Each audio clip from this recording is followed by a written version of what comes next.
Congratulations, Carlos Yolo! Congratulations sa lahat ng mga Pinoy na atleta na nagtaas ng bandilang Pinoy sa Olympics. Pero please naman mga kapatrol, huwag ito maging dahilan upang masamain ang suporta ng lahat sa larong basketball. Sa palagay ko ay wala namang naaksaya ang Gilas national team, and in recent competitions ay alam ng mga tunay na basketball fans kung gaano na kalakas ng ating present national team.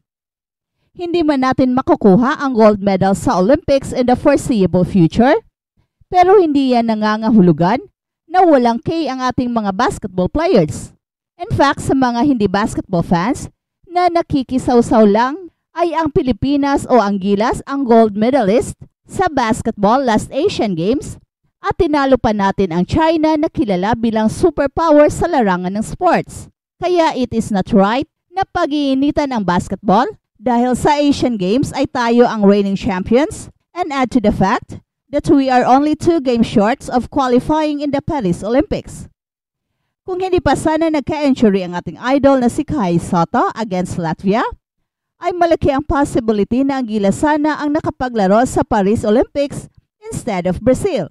Without Kai, ay nilamangan natin ang Brazil hanggang 12 points sa first quarter at nagtapos sa first half na lamang ang Gilas. Pero napagod si Junmar Fajardo sa second half dahil wala si Kai na siyang kukumpleto sa Twin Towers ng Gilas, who dominated against Latvia na ranked 6th in the world. With Kai ay merong potential ang Gilas basketball program na magiging superpower sa buong mundo. Hindi yan muni-muni, hindi yan hype. Ito ang reality ngayon sa bagong basketball program under Coach Tim Cone. Kahit ilang buwan pa lang mula nang nag-take over si Coach Tim as head coach ng Gilas, ay marami nang napatunayan ang team, and the hope ay ang makabalik ang Pilipinas basketball sa Olympics in 2028 Los Angeles Olympics. That's the dream na sinisiguro ni Coach Tim Cone na magiging reality dahil meron siyang mga players na kayang baguhin ang destiny ng Gilas. Nasimula na ito sa Asian Games at nabawi na natin ang pagiging hari ng basketball sa Asia, at sa Olympic qualifying tournament naman ay tinalo natin ang 6th ranked team in the world. Malaking tulong ang presence ng mga naglalakihang players ngayon ng Gilas, led by Kai Sotto na isang legit 7'3", AJ Edo na 6'11", at mga veterano na sina Junmar Fajardo at Chapit Aguilar. At sa mga nagsasabing masyadong maliliit raw ang mga Pinoy para sa larong basketball, ay totoo naman yan. Pero for everyone's information, ang Gilas ngayon ang isa sa mga pinakamatangkad na line-up sa lahat ng mga national teams sa buong mundo. We are not small anymore. At ang presence ni Kai ay ang nagbibigay pag-asa na makabalik ang Pilipinas sa Olympics in 2028 sa Los Angeles. At kung napanood natin ang nilaro ng Gilas versus Latvia, ay walang rason kung bakit hindi tayo maniniwala na merong pag-asa ang Pilipinas na makaabot sa Olympics.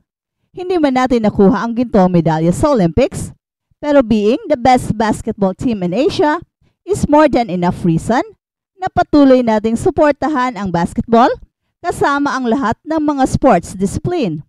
Kaya sa narratives na bawas-bawasan ang suporta sa basketball, ay siguro mali naman yon.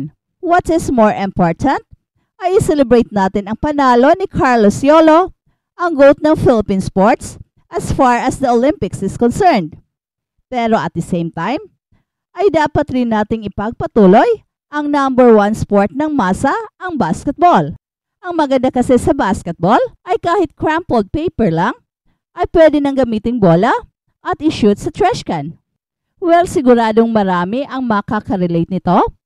At kung sa mga probensya naman, ay kahit sa ilalim ng mga niyugan, ay doon meron kang makikitang mga ring.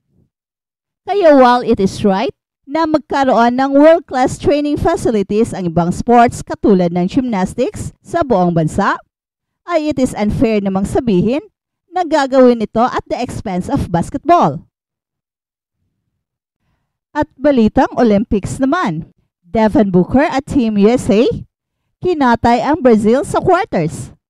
Biyaheng simi sa 2024 Paris Olympics ang Team USA matapos durugin nila ang Brazil 122-87 sa quarterfinals nitong Miyerkules. At sunod na nakaharang sa 5th straight Olympic gold quest ng Team USA ang Serbia na 95-90 overtime winner kontra Australia.